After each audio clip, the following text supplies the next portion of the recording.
Hi, it's Mike. It may or may not be apparent that I'm just learning this stuff.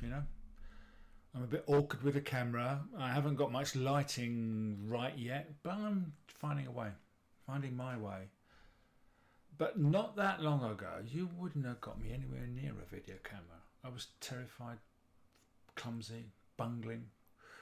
Then lockdown happened, and well, I took it as an opportunity to make some videos with my phone and hit publish without worrying whether or not they'd be perfect. Oh my god, they weren't perfect, but they've got some good content in them. Far from perfect, and actually, I've just republished them to remind me and you that we've got to start from somewhere. But and here's the truth. It won't always be like that.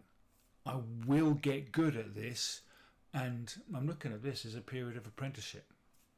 No one comes out of a box perfectly formed and perfectly polished on a camera.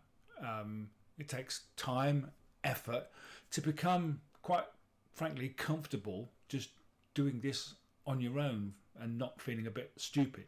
And then obviously learning the technical side of all the stuff. But if you stick with it, like anything, you'll get better. I used to be a translator, and I wasn't very good at that when I first started.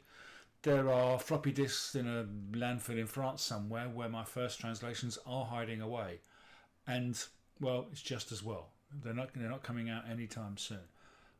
I was learning how to be a writer, but what I wrote was some kind of franglais light with English words that were direct equivalent of French ones, but were not words used in everyday English. They sounded a bit stilted and not real. I didn't get many complaints, but too many clients didn't hire me again. But I got good, particularly when I moved back to the UK and to be surrounded with my native language. I am a writer now, and it's the same story with the early work I did for clients. It was okay, but it wasn't going to win any awards.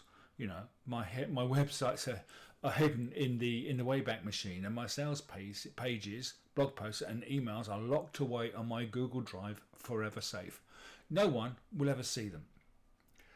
But again, I got good, and recently I've got the best testimonial I've ever had from a client. I was called a beautiful mind. Imagine that, a beautiful mind. Hey, I'm gonna get good at video. I stumble. I'm reading from a script now, and that in itself has its charm. People like imperfect. We all have to start somewhere, because if we don't, we'll never get good. We don't come out of the box perfect. We don't come out of the box perfect writers, believe you me, we don't. And we don't come out of the box perfect speakers. It has to improve as you go along. So, applying a growth mindset to this, it applies to any new skill you learn. You have to start as a beginner and be willing to make lots of mistakes in order to improve, whether it's playing guitar, painting, cooking, or making YouTube videos. Got to start somewhere. I always go back to the pretty great Carol Dweck's call for an end to the notion of pass and fail, because they're too ultimate, they're too absolute, are those things, and we need an additional stage of not yet, because pass and fail, success and failure, are intimately linked, and you can't have one without the other. So you shouldn't get discouraged if you feel awkward or clumsy when you first try something new. Remember that with regular practice and dedication to learning, you will get better over time. Getting started is the hardest bit.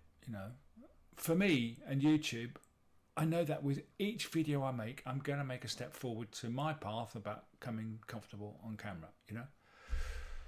These are the things I'm trying to work with now.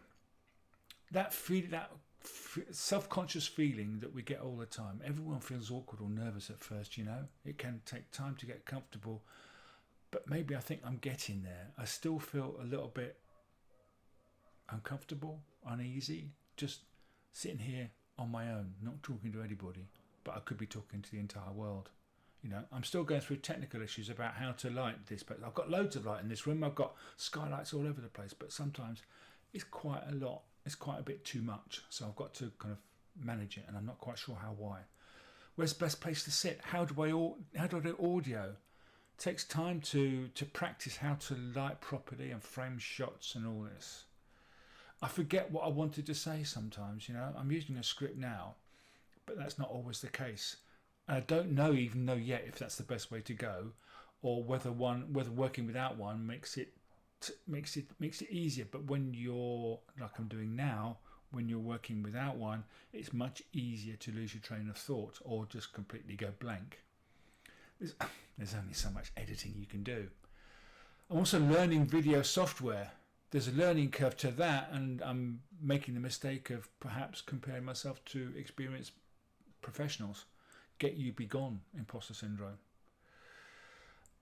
I don't have too many distractions in the background. I'm lucky because I work in a dedicated office. This is a converted garage at the end of the garden. I'm far too old to have noisy kids at home, and although there are some particularly barky dogs next door, luckily the latest version of Final Cut Pro has some pretty clever AI in it that can edit that kind of stuff out. I still feel somewhat unnatural. Some people freeze up in front of a camera and seem stiff, and I'm doing my best to kind of relax. I have to believe the more videos I make, the more natural I'll appear, and also I'll get easier and more comfortable with being imperfect. There's always also the technical issues like camera malfunctions, lighting failures, memory card mess ups. All these things that happen, but I must remember the backup plan. The key is to be patient with yourself as you work to improve all types of video production for YouTube. We're not necessarily now trying to be professionals, we're just trying to be the best we can. Except that the problems will crop up, they will arise, but focus on learning for each one. With practice, filming videos will become second